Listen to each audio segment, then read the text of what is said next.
I do not know how long this is going to take. I decided to pull.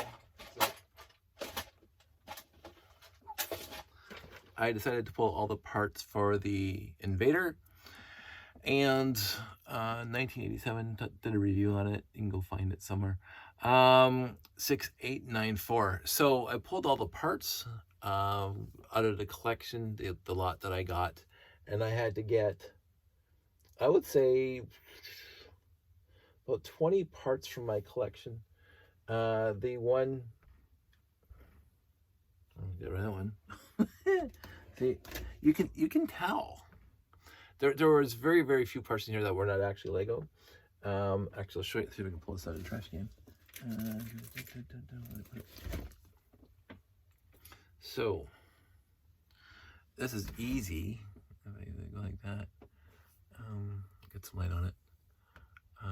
You can see one has Lego, one doesn't. On the bottom, it looks slightly different. I just noticed that from afar, from a distance. That this is hard to see. Yeah, that this piece looked different, and I think it's the machining on it. So I tried to sort all the non-Lego pieces, but unfortunately, be right back. This is gonna be another piece I have to get from my collection. So come over here. The 2x2 plate. This set requires 6 of them, and I had 5 plus 1 bad piece. Bad piece. Anywho, so 21 pieces ish. Of course, none of the trends. That's what I forgot to. Just a sec. It shouldn't take me that long to get this piece.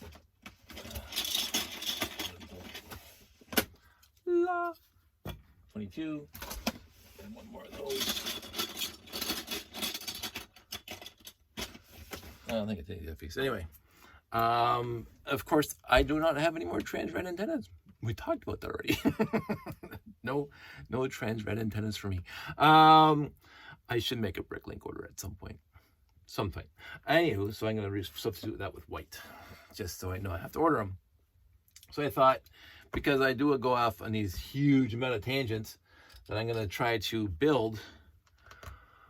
Let's see if I can just tilt this thing a little bit more down so you can see me building. I'll come over here more, farther away from the microphone, so I'm yelling from across the room, hello over there in the world. I keep on meaning to even start researching a mic, a Bluetooth mic that I can just pin to my shirt, but that hasn't happened yet. And I procrastinate, as the world knows, and at some point, whatever. So what I'm not doing on this one is I'm not putting the opposite pegs on and swapping out. I'm just going to follow the instructions because I want to go to bed soon. So I don't want to think about that kind of stuff. But anyway, this set, I'm going to show you, sorry, while we're talking, finished it, took all the wrong pieces off, put all the right pieces on, and I have another X1 from a lot. Very happy about that. It is honestly, I don't know how other classic space fans feel, but it is for the basic parts that are in this thing. It's a really cool set because, I mean, look at the rocket thruster sitting right next to the guy. This is the Jaeger. I actually called it such on the org chart. The X1, the Jaeger. The pilot's name is Jaeger. I think it's appropriate. So it is such a, for basic parts, it's really cool, and I really enjoyed building it. The first time that I remember building it, many moons ago, and even the other day, I said, and honestly, I was thinking about this today because I talked about it yesterday. That I didn't realize halfway through that video until halfway through that video that I did have an X1, because I was just talking about various parts and pieces, and I go, wait a minute, in my head, you put all those pieces together, you have an X1. So that was awesome. Where am I here? I gotta get glasses at some point. It's not the glasses, it's whatever, it's just old age. I is getting old. And this is on a small laptop monitor that's on battery, so the screen is not bright. My future's so bright I gotta wear shades. But so that is over there, and I don't want to bring it into the picture because it's going to block things. But anywho, where are we now? Oh yes, this part, which I put right there.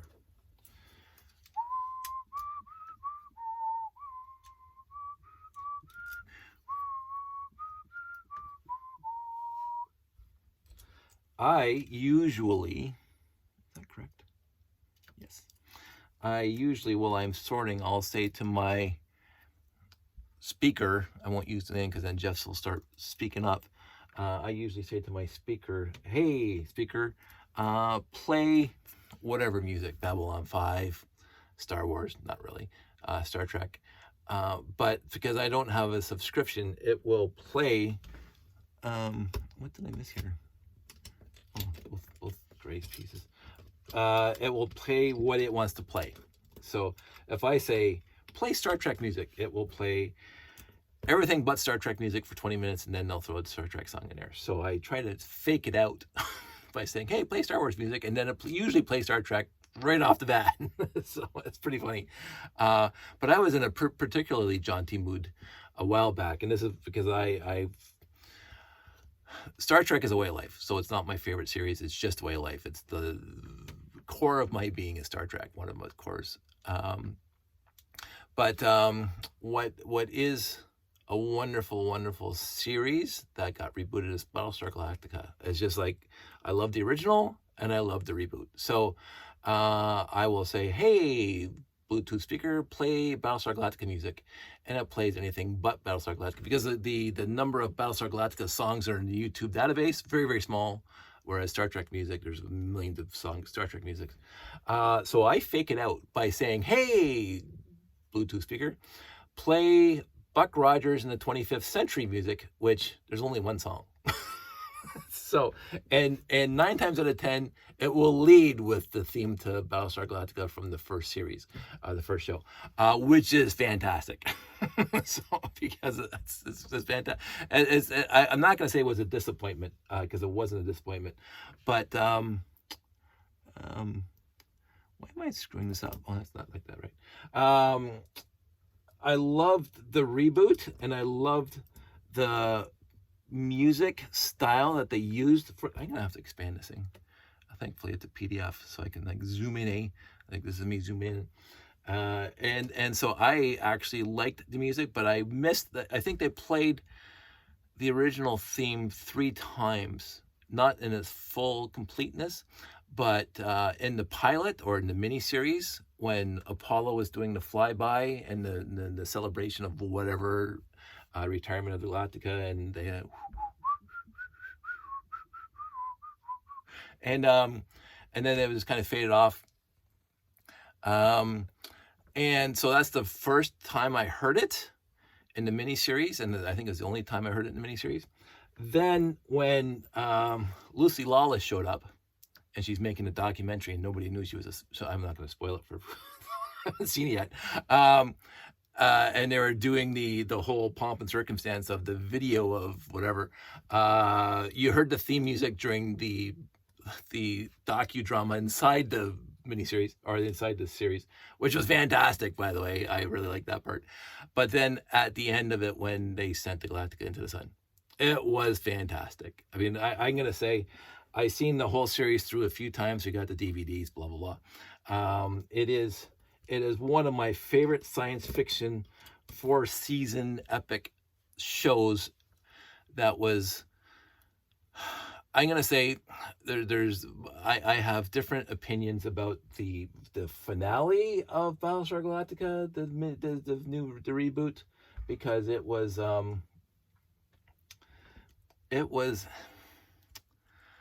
I don't want to use the word disappointing, because I don't know how else they could have ended it. Right? Like, could have done the Sopranos ending, which is not an ending. Like, the show ends, but it just gives the idea that this was just another day in the universe of the Sopranos. And I never watched the Sopranos at all, except for the final episode. And I loved it. I thought good way of ending the series by not actually ending the show inside the universe. We're not watching any more episodes, but the inside the universe, the show goes on, which I thought was a brilliant way of ending that series. And Battlestar Galactica could have gone on, but then that would have left a bad taste in everybody's fans. Like it was like, oh really? Like there's no ending? And again, if we want to talk about series endings, like Voyager, I adore Voyager. Again, Star Trek is the way of life.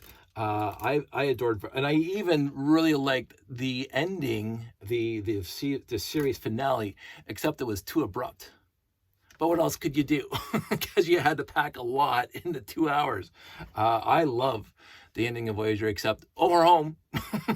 Credits. I mean, they had the pseudo ending at the very beginning of the episode when Voyager got home again. If you haven't watched Voyager, I'm not gonna, say spoilers, because like seriously, if you haven't watched Voyager by now, I can't help you.